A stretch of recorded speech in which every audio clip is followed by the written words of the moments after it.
Hello aspirants, welcome to simply learn. आज हम लोग इंडियन एक्सप्रेस अखबार पढ़ेंगे यूपीएससी एग्जामिनेशन के पॉइंट ऑफ व्यू से। डायरेक्टली स्टार्ट करते हैं। देखिए, सेम सेक्स मैरिज एक इंपॉर्टेंट मुद्दा हो गया, इस पर डिस्कशन चलेगा अभी कुछ दिनों तक, इसको पूरा डेवलप होने देंगे। पर आज के दिन में जो इंपॉर्टेंट मुद्दा पढ़ सकते हैं आप इसके अंदर, वो ये है कि सुप्रीम कोर्ट ने बोला हम लोग पर्सनल लॉ वाला एस्पेक्ट जो हम लोग डिस्कस करना चाह रहे हैं उसको छोड़ के हम लोग सिर्फ स्पेशल मैरिज एक्ट वाला एस्पेक्ट को देखेंगे। इसमें हम लोग सिविल यूनियन का बात करेंगे। तो उसमें कुछ इंपॉर्टेंट ऑब्जर्वेशन सुप्रीम कोर्ट ने किया कि there is no absolute concept of man और वुमेन, प्लस सुप्रीम कोर्ट कुछ इंक्रीमेंटल चेंजेस को फेवर कर रहा है इस जजमेंट के अंतर्गत। अभी ये जजमेंट हुआ नहीं है, पर same sex marriage supreme court observe कर रहा है, तो उसके अंदर ये ट्राई कर रहा है।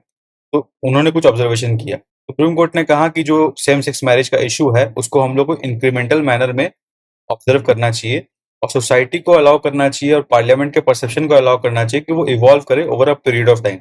कॉन्स्टिट्यूशन और लॉ दोनों अपने आप में इवॉल्व कर रहे हैं और कोर्ट को इस बात के लिए माइंडफुल रहना पड़ेगा। सुप्रीम कोर्ट ने बोला ये बात को हम लोग डिनाई नहीं कर सकते कि इस केस में एक लेजिस्लेटिव एलिमेंट इन्वॉल्व है। लेजिस्लेटिव का मतलब ये है कि पार्लियामेंट कुछ डिसीजन लेगा, लॉ बनाएगा। तो मुद्दा जो है ये लॉ मेकिंग का मुद्दा है कि हमें किस टाइप की मैरिज अपने कंट्री में अलाउ करने हैं, किस तरह के मैरिज हम लोग गवर्नमेंट रिकॉग्नाइज करेगी। तो उसमें एक लेजिस्लेटिव एलिमेंट होगा, तो वो एलिमेंट इग्नोर नहीं किया जा सकता। ये बात सुप्रीम कोर्ट ने कंफर्म किया। जैसा कि कल सेंटर ने पिटीशन डाला था उसी आधार पे, आपको याद होगा कल भी सेम न्यूज हम लोग पढ़े थे। अभी सेम सेक्स मैरिज के ऊपर ही एक एलिमेंट दिया है एक्सप्लेन पेज में, वो भी हम लोग साथ में देख ही लेते हैं। जैसा हमने डिस्कस किया कि सुप्रीम कोर्ट बोल दिया कि ये हियरिंग का स्कोप लिमिटेड रहेगा to developing a notion of civil union. Civil union क्या होता है वो पढ़ेंगे अभी हम लोग। That finds legal recognition under special marriage act. Civil union को स्पेशल मैरिज एक्ट के अंदर रिकॉग्निशन मिलता है। सिविल यूनियन क्या होता है? सिविल यूनियन का मतलब एक लीगल स्टेटस है जो सेम सेक्स कपल को स्पेसिफिक राइट्स देते हैं, स्पेसिफिक राइट्स एंड रिस्पॉन्सिबिलिटीज देते हैं, normally conferred upon married couples. जो मैरिड कपल्स को दिया जाता है, for example right to property, inheritance, parental rights, employment में कुछ बेनिफिट्स होता है। और उनके बाद में मैरिज और सिविल यूनियन में कुछ डिफरेंस है। क्या डिफरेंस है वो देखते हैं। देखिए, supreme court of United states जो है उसने सेम सेक्स मैरिज को लीगलाइज किया 2015 के अंदर ओबर्स, जेफेल एंड हॉजेस के लैंडमार्क केसेस में। इसके पहले क्या है, यूएस के अंदर स्टेट्स जो होती हैं, यूएस की जो स्टेट्स होती है अलग अलग, वो सिविल यूनियंस को अलाउ करती थी सेम सेक्स कपल्स का, providing formal recognition to the same. ये सिविल यूनियन जो होते थे ये अकम्पनी किए जाते थे कुछ राइट्स द्वारा, जैसे कि inheritance rights, employment benefits to spouses, joint parenting, joint ownership rights, right to abstain from testifying against one's partner. ये सब चीज जो है स्पाउसल प्रिविलेज के लाइन में है, जो कि section 122 of Indian evidence act में प्रेजेंट है। पर एक बिग डिफरेंस जो सिविल यूनियन और मैरिजेस में है वो ये है कि जो सिविल यूनियन होता है उसको सोनली इशुइंग स्टेट्स रिकॉग्नाइज कर सकती है। जैसे कि आपको पता है कि मैरिज जो है इंडिया में कॉन्करेंट लिस्ट में लाई करता है, तो उसके अकॉर्डिंग इंडिया ये मॉडल अगर फॉलो करती है तो सिविल यूनियन को खाली स्टेट्स रिकॉग्नाइज कर सकते हैं, फेडरल लॉ नहीं, यानी कि सेंट्रल रिकॉग्नाइज नहीं कर सकता। इसकी वजह से कुछ लिमिटेशन होते हैं कि जो कपल होते हैं वो ऑल बेनिफिट्स एंजॉय नहीं कर पाते सिविल यूनियन के अक्रॉस ऑल स्टेट्स, क्योंकि इंडिया तो एक डेमोक्रेसी है, India is a federal union of states, तो ऑल स्टेट्स में इक्वल राइट्स एंजॉय नहीं कर पाएंगे। फिर आपको जानना है कि कौन सी अदर कंट्रीज जो है सिविल यूनियंस जो अलाउ करती हैं, उनमें आप देख सकते हो Brazil, Uruguay, Andorra, Chile same sex right marriage couples के राइट को रिकॉग्नाइज कर चुके हैं। स्वीडन भी कुछ हद तक कर चुका है, यूनाइटेड स्टेट्स कर चुका फाइनली। तो ये सब बात आप जान सकते हो एज एन एग्जांपल अपने मेंस आंसर में कोट करने के लिए। ये पूरा पढ़ने का मतलब ये था कि मेंस में कभी सेम सेक्स मैरिज में क्वेश्चन आता है तो ये सब छोटे छोटे 3-4 पॉइंट जो मैंने आपको बताया ये आपको याद होने चाहिए। अब आज के सेकंड आर्टिकल पे आते हैं। इसमें ज्यादा कुछ पढ़ने का नहीं है, बस एक बार कंटेक्स्ट पढ़ लेते हैं। कंटेक्स्ट ये है कि पार्लियामेंट म्यूजियम को डिसमेंटल किया गया पुराने को, ताकि उसको अपग्रेड किया जाएगा, ये आइडिया है। पर अभी वो काम आगे नहीं बढ़ रहा है, क्योंकि जो म्यूजियम का कंटेंट है उसका जब स्टडी किया गया तो पता चला कंटेंट काफी पुराने हैं और वहां पे विकीपीडिया के सोर्सेस को मेंशन किया गया, माने ऑथेंटिसिटी का बात ही नहीं रह गया। तो ये ध्यान में रखते हुए इसमें थोड़ा रुकावट बना हुआ है। अब इसमें एक ऑर्गेनाइजेशन का नाम दिया, नेशनल म्यूजियम इंस्टीट्यूट। ये क्या है? ये एक डीम्ड यूनिवर्सिटी है मिनिस्ट्री ऑफ कल्चर के अंदर। तो एग्जाम में कभी आपसे पूछे कि नेशनल म्यूजियम इंस्टीट्यूट क्या है प्रीलिम्स के अंदर, तो आपको पता होना चाहिए फर्स्ट। अब सेकंड आपको पूछा जाए कि जो पार्लियामेंट म्यूजियम है वो किसके अंडर फॉल करता है, किसके अथॉरिटी के अंडर फॉल करता है, तो लोकसभा सेक्रेटेरिएट आंसर होगा। ये दो एज अ क्वेश्चन भी आ सकता है, एज अ स्टेटमेंट भी आ सकता है। चांसेस ज्यादा स्टेटमेंट की तरह आने का है एक बड़े क्वेश्चन ऑफ थिंग्स में, तो इसलिए आपको इसका अवेयरनेस होना चाहिए। अब नेक्स्ट पे आते हैं। अब हम लोग इकोनॉमी पेज में एक बार देख लेते हैं, कुछ इंपॉर्टेंट बात दिया है। इंडिया जो है कुछ आईटी प्रोडक्ट्स पे ट्रेड टैरिफ्स लगाता है, यहाँ पे इंपोर्ट टैरिफ्स लगाता है इंडिया। देखिए मुद्दा क्या है, इंडिया जो है सिग्नेटरी है इंफॉर्मेशन टेक्नोलॉजी एग्रीमेंट का, जो 1997 से इफेक्टिव है। और 95% वर्ल्ड ट्रेड जो है ऐसे प्रोडक्ट्स जैसे कि कंप्यूटर्स, टेलीकॉम इक्विपमेंट, सेमीकंडक्टर्स और साइंटिफिक इंस्ट्रूमेंट्स में डील करता है। तो इसका सिग्नेटरी होने के बाद इंडिया को कुछ टैरिफ्स को एलिमिनेट करना था इन प्रोडक्ट्स पे। इंस्टेड इंडिया 7.5% का टैरिफ लगाता था और वो इंडिया बढ़ा के 15% कर दिया था 2017 के अंदर on wide range of IT products. तो इसके लिए 2019 में ईयू ने चैलेंज किया इसके इशू को वर्ल्ड ट्रेड ऑर्गेनाइजेशन में, क्योंकि इससे इम्पोर्ट कर्व हो रहा है और इससे इंडिया को बेनिफिट ये भी हो रहा है कि इंडिया का डोमेस्टिक प्रोडक्शन को हेल्प मिलेगा। पर इंडिया ने क्या किया, ये ड्यूटी को फिर बढ़ा के 20% कर दिया डिस्पाइट अपोजिशन। काफी सारे ट्रेड ऑर्गेनाइजेशन और मेंबर्स ने इसका अपोजिशन किया, तो इंडिया ने फिर भी उसको और बढ़ा दिया।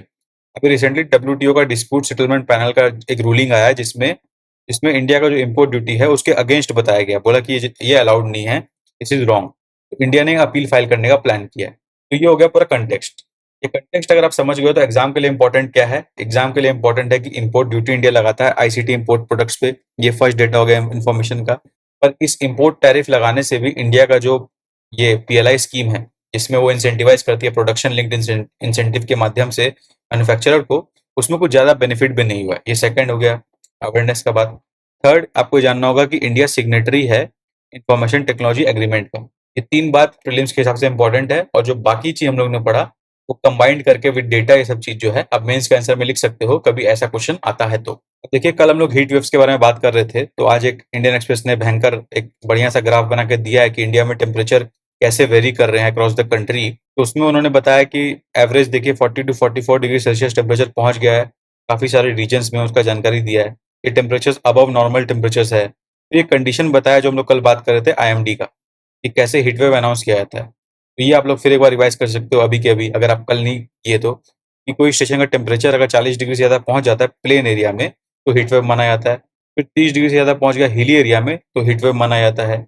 और टेम्परेचर अगर नॉर्मल, जितना टेम्परेचर नॉर्मल है उससे प्लस 4.5 डिग्री चला गया या 6.4 डिग्री से ज़्यादा चला गया नॉर्मल टेम्परेचर से प्लस, तो उसको हीट वेव माना जाएगा। और 6.4 से ऊपर चला गया तो सीवियर हीट वेव माना जाएगा। फिर कुछ एब्सोल्यूट टेम्परेचर्स भी होते हैं। समझ लीजिए कोई जगह टेम्परेचर मैक्सिमम टेम्परेचर 45 डिग्री के ऊपर चला गया या फिर 47 डिग्री के ऊपर चला गया किसी 2 स्टेशन में उस रीजन के, तो 2 कंसेक्यूटिव डेज के लिए लगातार, तो वहां पे भी हीट वेव माना जाएगा। तो ये हीट वेव का कंडीशन है। ये प्रीलिम्स में पूछने का बिल्कुल चांसेस सबसे ज्यादा है, और मेंस में भी इसका क्वेश्चन बन सकता है 2-3 क्वेश्चन मिला के, इसलिए ये जानना आपके लिए इंपॉर्टेंट है, ध्यान रखिएगा। एक्सप्लेन पेज में एक बहुत ही महत्वपूर्ण आर्टिकल ये भी है जगदीश चंद्र बोस के बारे में। आपको पता होगा अपने जनरल स्टडीज 3 के अंदर, साइंस एंड टेक के अंदर, इंडियन अचीवमेंट्स इन साइंस के ऊपर एक सिलेबस का पॉइंट है, तो उसमें डायरेक्टली फिट होता है। जगदीश चंद्र बोस ने क्या अचीवमेंट की अपने लाइफ में साइंस के अंदर, स्पेशली प्लांट से रिलेटेड और कुछ हद तक फिजिक्स से रिलेटेड भी, उसके बारे में इस आर्टिकल में डिस्कशन है। इसको अगर आप पढ़ लोगे, इससे आपको 4 से 5 पॉइंट निकालना है, जो कभी जेसी बोस के कोई भी अचीवमेंट पे क्वेश्चन आया तो आप उसको बना के लिख पाओगे। This is the whole idea. अब इसका कंटेक्स्ट क्या है? कंटेक्स्ट ये है कि इजराइल में रिसेंटली साइंटिस्ट लोग ने तेल अवीव यूनिवर्सिटी में एक स्टडी किया, तो उनको पता चला प्लांट्स जो हैं डिफरेंट टाइप ऑफ स्ट्रेस के आधार पे कुछ नॉइज बनाते हैं, कुछ नॉइज मेक करते हैं, कुछ हाई पिच साउंड मेक करते हैं वेरी डिस्टिंक्ट टाइप के अल्ट्रासोनिक रेंज में, अगर उनको डिफरेंट काइंड ऑफ स्ट्रेस से रूबरू कराया जाता है। फॉर एग्जाम्पल, अगर उनको वाटर की कमी के हिसाब से एक्सपोज किया गया तो वो अलग टाइप का साउंड मेक करेंगे। तो इस कंटेक्स्ट में जगदीश चंद्र बोस का जो आर्ग्यूमेंट था इतने पहले समय में 1880-90 के आसपास, जब उन्होंने बोला कि प्लांट में फीलिंग्स होती हैं, जब लोगों ने उनका मजाक उड़ा दिया, वो सारी बातों को अभी हाईलाइट किया गया है और जगदीश चंद्र बोस का इन जनरल कंट्रीब्यूशन बताया गया to the field of biophysics, physics and biology together. तो इसलिए आर्टिकल इंपॉर्टेंट है। जगदीश चंद्र बोस को 2 खास चीजों के लिए जाना जाता है। पहला, वायरलेस ट्रांसमिशन ऑफ सिग्नल्स, और सेकंड, फिजियोलॉजी ऑफ प्लांट्स। ये आपको पता होना चाहिए, आपका क्वेश्चन का इंट्रोडक्शन भी बन सकता है। ऐसा माना जाता है, कई लोग साइंटिस्ट लोग मानते हैं कि जगदीश चंद्र बोस जो है अपने उम्र से 60 साल आगे के इंसान थे। वो ऐसी चीजों की बात करते थे जो लोग विजुअलाइज या इमेजिन नहीं कर सकते थे। वाइडली माना जाता है कि बोस पहले इंसान है जिन्होंने इलेक्ट्रोमैग्नेटिक सिग्नल को जनरेट किया using in the microwave range. 1895 में उन्होंने 12 पेपर रिसर्च पब्लिश किए रेडियो वेव के ऊपर, और उन्होंने कभी अपना वर्क को पेटेंट नहीं कराया। बट ये जो गुगलाई एल्मो मार्कोनी है, एक इटालियन साइंटिस्ट है, उन्होंने पहली बार ट्रांसमिट किया सिग्नल अक्रॉस अटलांटिक 1901 में, उनसे कई साल बाद, और उनको इनका सोल इन्वेंटर माना गया रेडियो वेव का, और 1909 में उनको इसके लिए नोबेल प्राइज भी मिल गया। इसका मेन कारण, जैसे मैंने बताया, कि जगदीश चंद्र बोस बिलीव नहीं करते थे कि पेटेंट करके साइंस से पैसा कमाया जाए, ये उनका आइडियोलॉजी था, ये भी आप ध्यान रख सकते हो। तो उन्होंने अपने लेटर्स में रविंद्रनाथ टैगोर से जो इंटरेक्शन के लेटर में उन्होंने बताया, तो उन्होंने बताया कि कितना दर्दनाक और कितना खा जाने वाला बीमारी है ये, अगर हम लोग साइंस से पैसा कमाए तो पेटेंट के जरिए। तो ये उनका आइडियोलॉजी और फिलोसॉफी को दर्शाता है। जेसी बोस प्लांट्स के बारे में भी काफी स्टडी किया, आप सब जानते हो। उन्होंने कई ऐसे इंस्ट्रूमेंट्स बनाए जो प्लांट के फीलिंग्स को ऑब्जर्व कर सकते हैं, और ये एक बायोफिजिक्स में एक अपने आप में रिवॉल्यूशन रहा है उनके टाइम का। उन्होंने प्लांट में फीलिंग्स वर्ड का इस्तेमाल किया कि प्लांट में फीलिंग्स होते हैं। फिर उन्होंने ये भी माना कि नॉन लिविंग ऑब्जेक्ट्स में भी फीलिंग्स होते हैं, और उन्हें ये भी मानते हैं कि प्लांट जो है एनिमल्स और नॉन लिविंग ऑब्जेक्ट्स के बीच के इस पूरे कॉन्ड्रम में एक पॉइंट है। कहीं न कहीं उनका मानना था कि नॉन लिविंग ऑब्जेक्ट्स में भी फीलिंग्स होते हैं, वो भी एक्सटर्नल स्टिमुलाई के प्रति रिस्पॉन्ड कर सकते हैं। तो ये सारे उनके ऑब्जर्वेशंस थे। अब इसको आपको एक बार पॉइंट्स बनाने के लिए 3-4 पॉइंट जो मैंने बताया वो नोट करने हैं। इसीलिए मैं ये एक्सप्लेन पेज पूरा इसका पीडीएफ शेयर कर दूँगा टेलीग्राम चैनल पे। आप लोग जाके वहाँ से डाउनलोड कर सकते हो, क्योंकि इसमें 3 इंपॉर्टेंट आर्टिकल है एग्ज़ाम पॉइंट ऑफ व्यू से। ये आपको दोबारा रिवाइज़ करने की ज़रूरत पड़ सकता है। तो टेलीग्राम चैनल से आप लोग जाके एक्सप्लेन पेज ये देख सकते हो, जहाँ पे आप इससे अपना पॉइंट्स बना सकते हो। इसलिए इंपॉर्टेंट है क्योंकि ये क्वेश्चन आने का मेंस में बहुत ज़्यादा चांसेस है, इसलिए उस हिसाब से इसको प्रिपेयर कर सकते हैं। So this was it. आज के न्यूज़पेपर में यही सब जानकारी थी एग्ज़ाम पॉइंट ऑफ व्यू से। आई होप आपको पढ़ के अच्छा लगा हो। If you like the initiative तो चैनल को लाइक करें, सब्सक्राइब करें। तब तक के लिए best wishes for the examination.